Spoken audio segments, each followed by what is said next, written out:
Hey everyone, you're listening to the Active Turnkey podcast, a podcast designed for hands-off, passive real estate rental investors. In the Active Turnkey podcast, you'll hear Tom Olson and Jared Stoltmeister discuss all things turnkey rentals with other turnkey providers, service providers, and rental investors. Our goal is to help you reach your financial freedom and whatever comes after that. Let's go. Hey everybody, welcome back to the Active Turnkey podcast. I'm your host, Jared Stoltmeister, and I have with me today the Tom Olson. He's back, and we're back, and we're ready to jump into another podcast today. We are going to jump into a podcast. Yeah. You got to watch your language. Sometimes how you say things, people may take that and use that against you. Yeah, we were just talking about that off air here. It's true. So you guys don't get to hear that part. Uh-huh. It might be in a blooper reel, though. It could be. Just said, and you know, I'm pretty sure that the whole Active Turnkey podcast is one just big blooper reel. We had a blooper reel for our company Christmas party, and Tom. It's just me and Tom on the podcast, pretty much. We've had some guests, but it's been primarily me and Tom. And however, almost every single blooper was Jared, and it's hard to believe that I'm the only one who could be doing. I don't know how that happened, Jared. But I'm not sure how that happened. Yeah, I'm sure he doesn't. But yeah, and yet we're here. We are still here. We're doing it, but we are going to go off. We've been going through the Active Turnkey series, and so, but we're not going to do that today. Today's going to be a basic standard podcast, and I think today's subject matter, the just the question that's going to pose it is where most people are today, most investors are today, and the question is why buy Active Turnkey rentals now? Yep, right now in the fall of 2023, with everything going on. Why now? I mean, Biden economics, although I think they call that something now, Bidenomics or something. I don't know what weirdo. It's brilliant. It's just about as brilliant as mansplaining. It's about the same brilliance level as that. But mansplaining, Jared, just so you know, it's just man explaining. Okay, so if in case anybody out there was interested and they didn't know what that means to me, Tom, mansplaining. Thank you. So anyways, we are full bore into this massive amounts of inflation that we've had over the last couple of years. And honestly, here at the podcast, we've kind of ignored it a little bit and we haven't talked about it. Not too much. No. And because honestly, like I still believe in our product. And I mean, we've always had that stance that we're like, if our product still works, people should still buy. And they really shouldn't even ask. But like we've just had a lot of people ask, and we've a lot of people are talking about that in different forums and on different panels that I've been on and different places that I go to speak. A lot of people are kind of bringing that up and bringing that question up. So I thought, hey, why don't we just take a podcast and just focus on just that question? Why should I buy right now when prices, might be higher than what they have been? Inflation is up. The rents are kind of like they're not still going up at the same pace that they were going up before. I can't get cheap money. I used to be able to get money at 3-4%, and now it's like 7%. So why buy? I'm what I'm not gonna do is I'm not going to just ignore the fact that these are factors in today's world. I'm not going to ignore the fact that maybe your cash flow isn't quite as good. I do think that some things have changed. I think things have changed in the market. And I think one of those things is we're being able to sell at cheaper prices. Right. So like the prices actually are cheaper than they were even a year ago for the exact same house. Now your cash flow, your initial cash flow right off the bat might still be a little bit lower. Yeah. But we wanted to just, we wanted to say, hey, we know this is an issue. And we know that people are thinking about this. And I actually know people that for some reason have decided I'm going to sit this whole year out and then I'm going to start investing back again in 2024. And hey, if that's what you want to do, that's fine. But give us this podcast to maybe not necessarily change your mind, but maybe just give you a different perspective. Well, first of all, I want to just piggyback a little bit on what Tom just said. Tom mentioned that our prices are lower. One thing I want to say is that is by design internally for our company. We could find plenty of deals with higher price points, but the numbers don't make sense, or they're just not going to be as good for you. And so actually Tom, being the visionary he is, he saw this coming a year and a half ago, and as far as our properties coming in, we totally changed our criterias about where we need our monies to be, our numbers to be, and we really want to be in the the 115 to 130 price point for our turnkeys. If we can get it lower, great. But that's where a lot of the ARVs are for our properties, and some are a little bit higher. But the numbers are going to make sense. They got to make sense for you, and so that's by design. And so I want to make sure that's just not something that just happened to be lower price points. We could do a little bit higher, but we felt internally, and Tom felt internally, that was something we should do. So I wanted to throw that out there. No, and Jared's 100% right. Like we know what the market is, and like we kind of have criteria on ourselves. So like there's numbers that we know we've got to hit internally, and not from just a sales perspective of how many houses we want to sell or how many deals we want to do. Like in order for a deal to be a deal, there's numbers that we have to hit. And we don't even send deals out unless they hit those numbers. Now, it's interesting. The numbers have changed over the years. Honestly, in the middle of COVID, we weren't even giving 1% on a lot of our deals. A lot of our deals were under 1%. They were 0.8, 0.9. But the cash flow, so there's different numbers that we're trying to achieve. Yeah. And, one of those numbers that's always been constant, we really have always tried to be really close to 1%. Yeah. I'll be honest with you, most of our deals today are over 1%. We're giving them better than 1% because there's other parts of our pro forma and other parts of our process that we think we've got to give our clients. And one of those is like, how much money per month am I going to, can I bet that I'm going to make over time? What's my average going to be over time? And that includes vacancy. It includes property management fees. It includes all this stuff. And we have minimums that we know we have to hit that are real numbers that we're going to send out. So first of all, I could just sit here and say, and a lot of my friends, that's what they say. Hey, if the deal works, what am I talking about? Why am I even having this conversation? So, and these are my friends that are very wealthy. These are my friends that did really well in 2008. These are my friends that are not scared. These are my friends that are buying more today than most people today. So that's the first thing that I'll say. The second thing I'll say is that prices are lower. So, like, if you're looking at the whole gamut, like, retail prices haven't gone down. But in this type of market, prices have actually gone down.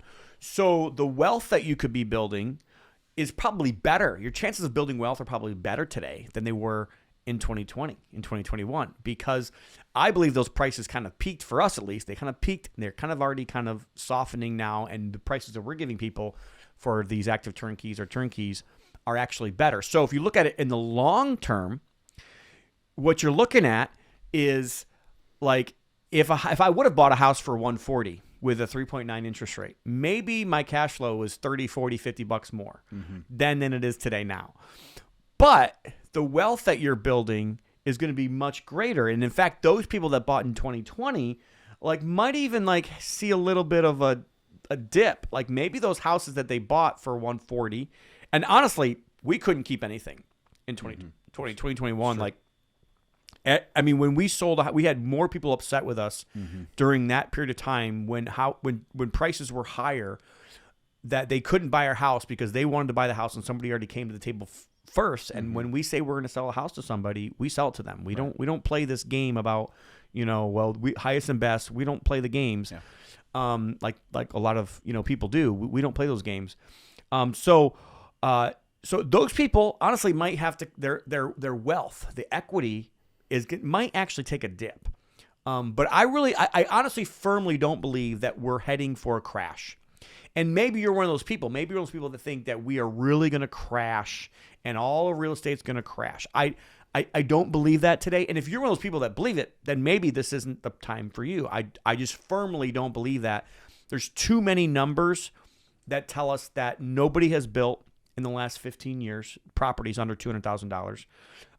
And the supply and the demand is still not right. There's still demand for housing, and the supply hasn't still kept up with that housing. So what's happening right now in the market is that there's a lot more houses being listed than was, but we're still not back to 2018, 2019 levels. And at the same time, a lot of the houses that are being listed are houses that are really not going to sell. Right. We're finally starting to get the foreclosures that come out. We're finally starting to get, all the divorces that happened over the last 2 or 3 years and all the houses that just kind of sat vacant. So a lot of the inventory that we're seeing is not good inventory. It's just garbage. It's just not good. So that inventory is going to sit for a while. So that supply of real housing isn't really there. I really believe that is going to help, in the long run, not have, and I don't even want to use the word soft landing because economically we still may be in for some trouble. I actually believe in the commercial space, we are looking at a crash. I actually believe if you're out there and you own multifamily and you own commercial and you've got a bridge loan that's due in the next 18 months to 3 years, like I think you're in real serious trouble if you don't have the cash or a private lender, or if you don't have investors that you can go back to and say, hey, we're going to have to raise, $2 million in order to be able to keep this loan in place. But what's interesting, Jared, is right now, what I've been hearing from a lot of my network, I'm on several weekly calls that I'm on with many different people, is that the lower priced bandwidth houses are actually getting better rates. And this is normally not the case. Normally, people get better rates in that jumbo loan, in the larger ones, because banks are like, well, it's a little bit more money. I can get the deal done. Maybe the commercial space is maybe a little bit better rates. But what we're seeing right now is like the sub $200,000 loans, we're seeing better rates. And so to me, that's a clue. Okay. When I see something like that happen, I say, why would the banks give a lower rate for somebody that's doing a lower amount of like an affordable house? So that's basically what it is. It's affordable housing. And, so to me, I feel like they're finally catching up with my theory that I came out with in 2015. I've been saying this since 2015, 2016, 2017. Back when I was hearing everybody say, oh, the market's going to crash. I heard this at Mastermind and I said, there's no data to back that up. It's not going to happen. It's not possible. And it wasn't. It really wasn't possible for that to happen in 2016, 2017, 2018, even 2019. It wasn't possible, guys. It's not, there's no data. There was no real data to say that was going to happen. And today, we're finally starting to see what I said way back then was going to happen in the next crash. And I believe it's starting to happen. So what's happening is all the people that bought $300,000 homes to $700,000 homes for the last 10 years, those people move on an average of every 7 years. Like, if you don't believe me, go talk to your banker, go talk to a mortgage broker. They know there's a whole reason why they do amortization of 30 years, because they know that you're barely going to pay anything off in the first 7 years. And that's why they do that 30-year amortization for you. But people are going to move every 7 to 10 years on normal. That's very average. And with that being said, you're going to have all these people that need to move that bought in the $300,000 to $700,000 price range, that bought with a 2.9% rate, 3.9% rate. They're going to have to move, and they're not going to be able to afford a house that's $600,000. They're just not. Like you can't squeeze lemon out of a rock. It just doesn't happen. If you don't have the money, you don't have the money. And we could complain about people not getting paid enough money. We could go all that, but the reality is, those people that bought the $500,000 and $600,000 houses are going to have to buy $300,000 to $500,000 houses. They're going to have to lower their expectation, right? And so, what's going to happen to the people that bought the $300,000 to $500,000 houses? They're going to have to do the same thing. They're going to have to lower their expectation. They might be back down into close to starter home, or maybe like step up homes, a $200,000, $300,000, $400,000 house, where they used to have $400,000, $500,000, $600,000 house. So with all that being said, what has been built? You have to ask that question. What has been built in the last 15 years? First of all, we haven't kept up with demand to begin with, but what has been built is $400,000, $500,000, $600,000, $700,000 houses. That's it. I mean, guys, this should be common sense. That's how I look at it. I'm like, if you've been paying attention at all to what's been happening over the last 15 years, 18, 20 years, I feel like people should almost expect what's happening. And one of the wonderful things I love about real estate is it's different than the stock market. And the biggest difference is that I can use these insider, this is like insider information. Insider information is legal in real estate. It's not legal, although politicians seem to use it and get away with it all the time from the stock market perspective. And they've been selling. Go figure why they've been selling. Okay. I digress. But anyway, so with this information, like we know what should be happening. Like there's being less and less $200,000 minus, $200,000 and less houses that are out there. And I believe I've called it a sandwich effect for the last almost 10 years now. It's been 8 years. I'm like, I believe the next time that's going to happen is we're going to have a sandwich effect. So that means that the lower end price homes, I believe, are going to kind of hold their value. And they might be going up. They might continue to go up while those higher priced homes go down. And I know that that's never happened. And you can be like, okay, well, show me in history where that's happened. I can't. But you also can't show me in history where what's happening today has ever happened as well. It's always been we overbuild in the lower price bandwidth, and we didn't do that because interest rates were so low. And so now the interest rates are higher.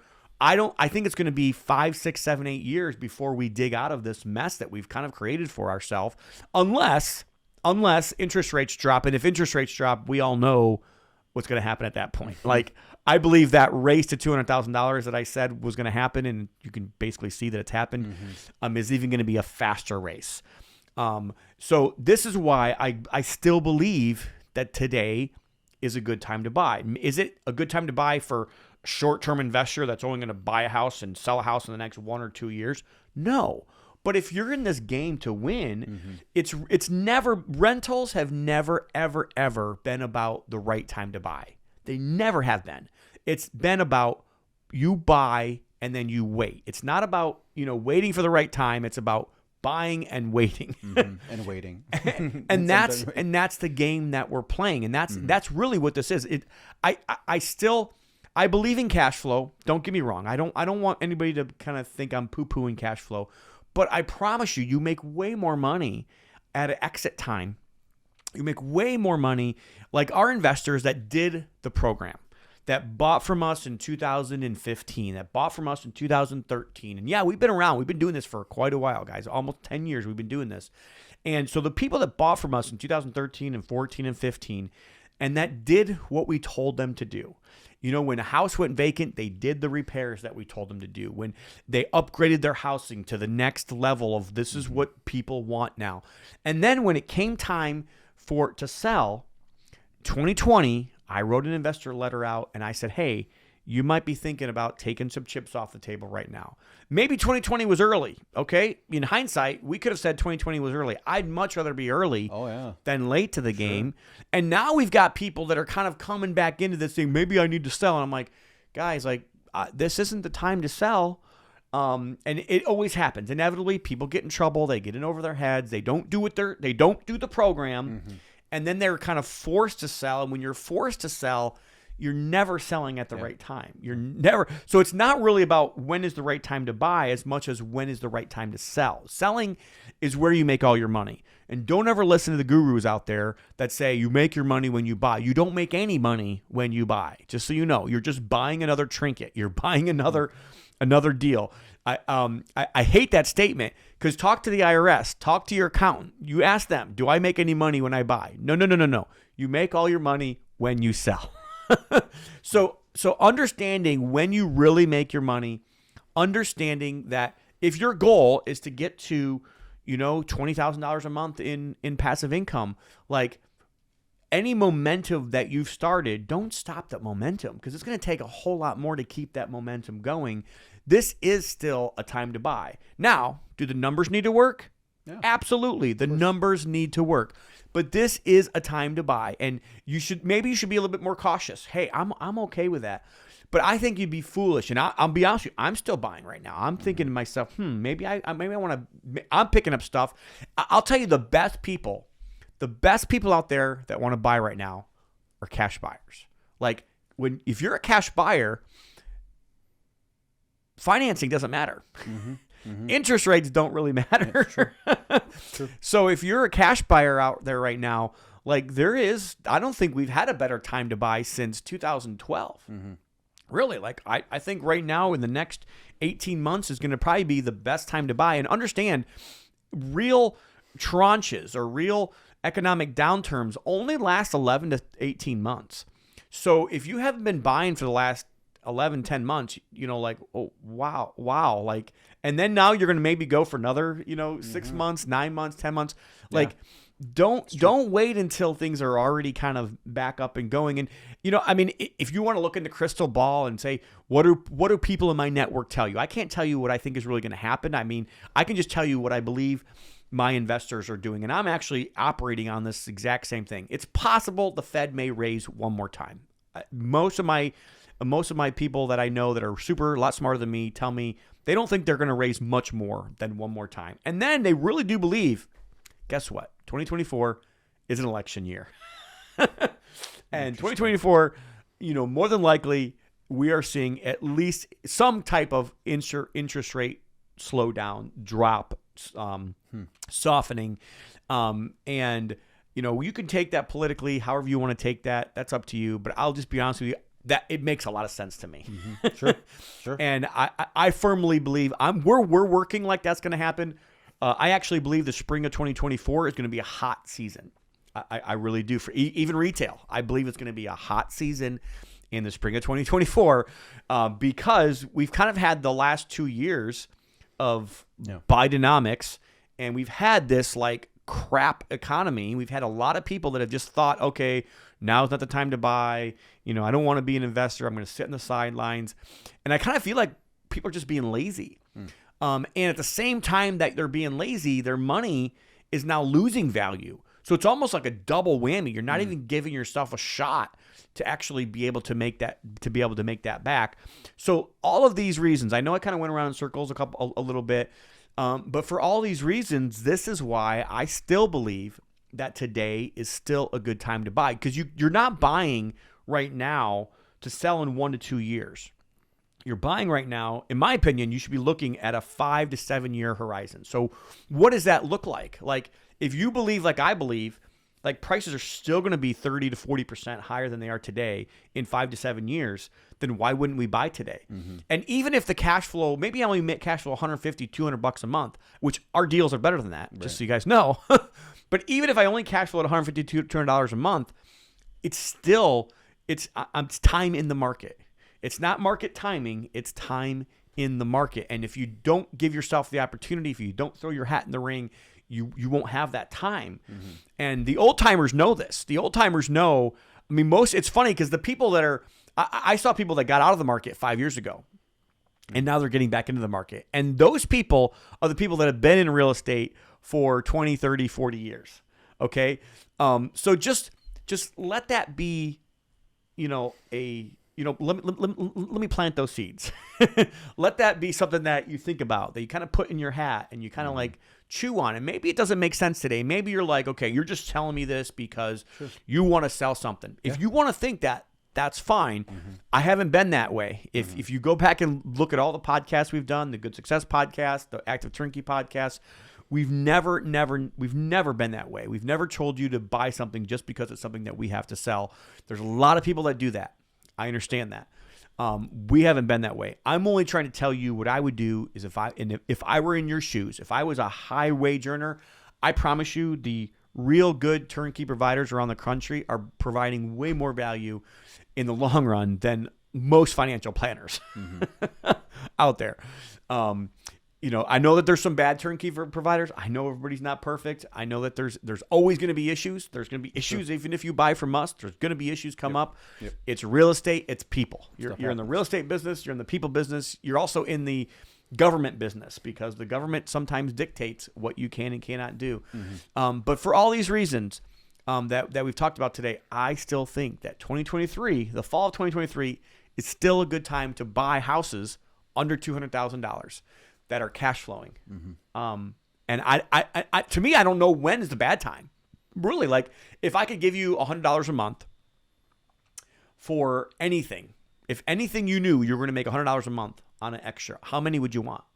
Like think about it. If I gave you $100 and I had a whole list of $100 bills here, like how many would you want? Like to me, It's like if it's just about the cash flow to you, I still think it's a good time to buy. Yeah. But if it's about the big picture, I think it's even a better time to buy, because the other thing that's happening right now is there's less competition. Sure. So like, we talked on the last podcast about the fact that, normally on Jared's short list, there's about 3 to 5 people. Well, we've had times where there was 15, 20 people that were like hounding down our doors trying to get our next deal. There's less competition to buy those same deals. So be smart about it. Make sure houses are still cash flowing. Make sure that you're still working with people that you trust and that you want to make sure that are doing a good job.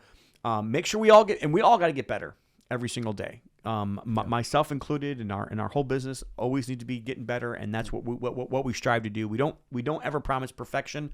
We just promise that we're going to try to get better every single day. So for those reasons, anything else, Jared, you want to add to that, or? No, I think this is the pulse of the situation for investors, and I think part of the reason is because a lot of the markets that they know of, it doesn't work. Mm-hmm. You can't. Right. And so most markets you can't still cash flow. So in many cases, people assume because theirs market can't, that you can't anywhere, or it's just not going to work.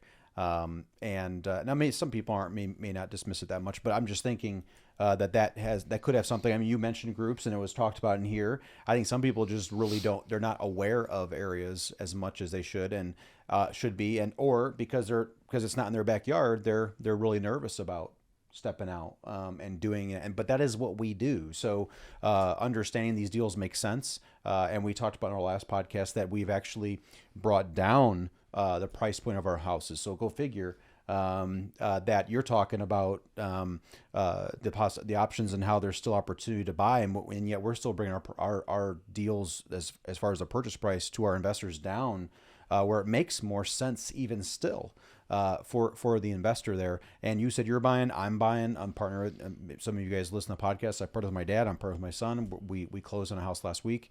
We're still looking to do deals, and because I think it's a great time, and because in the end, and we mentioned this before, but if we're basing our investing strategy off of 2021 numbers, that I don't know how wise that is, because we saw a market that was never seen before as far as interest rates. And so if that's what we're basing it off of, and we're thinking, oh my goodness, 7% doesn't work. Well, I remember when my first home I bought with my wife, we were excited when we refinanced down to 5.99. Mm-hmm. We were excited. Yeah, and I think I do want to make sure that I caution people, we're not going to see 2.9 rates again. Right. It's not going to happen. Right. So don't base it off of that. As soon as I say that, maybe it does happen. But I'm just trying to tell you, like, it doesn't happen often. If you're expecting that again, No. I think you're very foolish. In fact, I don't think we're going to see rates for investors below 5 for probably 5-10 years. I don't think that we're going to see those rates. So, but what the problem is what happens in the retail market affects what we're doing, right? So, like, if retail rates get down to 3.9 again, and maybe investor rates are 5.2 or something, the housing prices are like going to be based on retail rates. Like, so if you can sell a house for $200,000, that really an investor only makes sense to pay like $150,000, $160,000. We saw that. Mm-hmm. We literally saw that in 2020. Yeah. That I believe those times will come again. They're not here today, but those times will come again. And when those times come again, that's when you want to have the available product to say, okay, maybe now is the right time to sell. Mm-hmm. Maybe, sticking $50,000 in your pocket, I think it's a good thing. Mm-hmm. I love giving investors $50,000. I love it when our investors, we sold over 100 homes for our investors in 2020, 2021, a little bit in 2022. And the average amount that those investors were able to put back in their pocket was over $50,000. And they weren't in those houses very much. Mm-hmm. Like, they were only into these houses like $5, $10, $15, maybe $20,000. And to be able to stick that much money back in their pocket and get, honestly, over 50% return on their investment from how much money they actually had in these deals, like over the long haul, over annualized, like not total, like we're talking 200-300% return on money over 3 or 4 years. In many cases, I love that. To me, it's a great feeling. It's a great feeling to be able to know that we are offering this product. And even during this time, I was more scared last year than I am today. I'm more confident in today going forward than I was last year at this time. I feel like I feel like we've hit almost the bottom.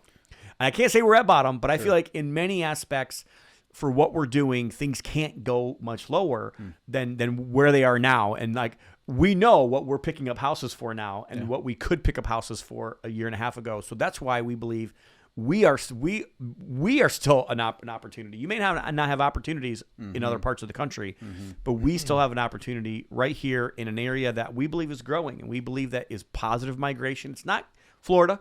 It's not. We do have a potential turnkey in Florida right now. If you're listening to that, we do have some other opportunities, but right now in Northwest Indiana, we still believe that this is a good market, and this is something that we're investing in, and we highly recommend that you do as well. So yeah, and one last thing I like about this price point is I feel like buying as low as we sell, I have a greater opportunity for my house to double in value down the road. It's going to take me so much longer if I'm buying at a higher price point. And so getting it now, it still makes sense. I'm still cash flowing, and I'm really pushing down that ARV, even though the house is frankly probably worth more. In many cases, what we're selling is actually worth more in the open market to a home buyer than what we're selling it to our clients, because the numbers need to work. But I like that for myself, knowing that if I'm just holding this a little bit longer, my house is probably going to double in value over however long it's going to be. I love doubling in value. Yeah. And that's what a lot of our investors saw that. Well, because what we're finding is in Gary, where we're selling today, especially active turnkey numbers, is where we were selling in our C+ neighborhoods 8 years ago. Yep. And so you're going to see that happening.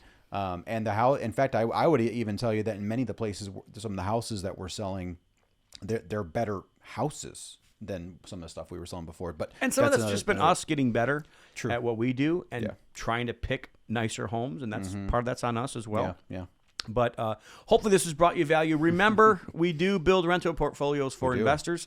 Obviously, this podcast is a little bit of a feeder for us. I hope that you guys don't think that the whole reason why we think today is a good time to buy is just because we do this. It's taken me a while to kind of think about this and be like, hey, like I'm getting questions, and this is probably a question Jared, meets on a daily basis almost with investors. But I really do believe this. Like, and if I didn't believe it, I promise you I wouldn't be putting it out there. And we're not just saying this; we're doing this ourselves as well. And these are some things that this is why I believe that 2023 is the time to buy. We do build rental portfolios for investors. Make sure you guys remember that. If you guys want to know more about us, you guys can go to theonegroupnetwork.com. You guys can get on our buyers list. And if this is the first time you're hearing this, you can get our buyers list. And every time we have a deal, we will send it to you. I also encourage you to have a conversation with Jared. You can go to, you can just email Jared at buyonegroup.com. That's BUYONE group.com, buyonegroup.com. And you can have a conversation with him, get on his calendar, and have a quick conversation, learn a little bit more about our process. You can go back and listen to the other podcasts as well. And we've gone through a whole active turnkey series and kind of showing you like what is the deal, how to vet a deal, how to vet a neighborhood, what's the end product supposed to look like, what are we aiming for, how to buy from One Group Network. And if you're one of those people, you want to know more about it, get with Jared, and you can find out more information about that as well. If this has brought value to you, please give us a 5-star review, click subscribe, give us a thumbs up, tell your friends about us, not just online and not just on social media, but say, hey, have you heard about this active turnkey program that these guys got, Jared and Tom here got in Northwest Indiana, Gary, Indiana, and how they're trying to help flip the city of Gary, Indiana into a place that people move to instead of away from. That's my goal. I believe in this goal so much, I even moved my office here to Gary, Indiana. Right now, we're in Gary, Indiana, right here in our podcast studio, right in our office. And I even moved my own household. My family and my girls and my boy live right here in Gary, Indiana. So we believe in this just as much as we say we do on the podcast and talking through this thing. Yeah, no, I agree. I believe in it too, and to the point where I'm investing. I mentioned we closed on a house yesterday, and I like to tell people, hey, I'm buying the house next door. And so I'm investing in the same market, same areas, and in many cases, like I went to the house today, I actually own the house next door, literally next door. And so we believe in it to the point where we're investing family, our company, our investments in this town. And so you come and visit us. I'll host you myself.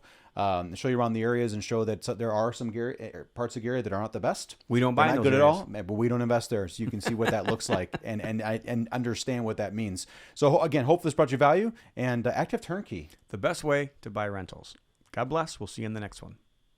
Olson Group Network makes no warranty, guarantee, or representation as to the accuracy or sufficiency of the information featured in this podcast. The information, opinions, and recommendations presented in this podcast are for general information only, and any reliance on the information provided in this podcast is done at your own risk. This podcast should not be considered professional advice. Unless specifically stated otherwise, Olson Group Network does not endorse, approve, recommend, or certify any information, product, process, service, or organization presented or mentioned in this podcast, and information from this podcast should not be referenced in any way to imply such approval or endorsement. Any third-party materials or content of any third-party site referenced in this podcast do not necessarily reflect the opinions, standards, or policies of Olson Group Network. Olson Group Network assumes no responsibility or liability for the accuracy or completeness of the content contained in third-party materials or on third-party sites referenced in this podcast, or the compliance with the applicable laws of such materials and/or links referenced herein.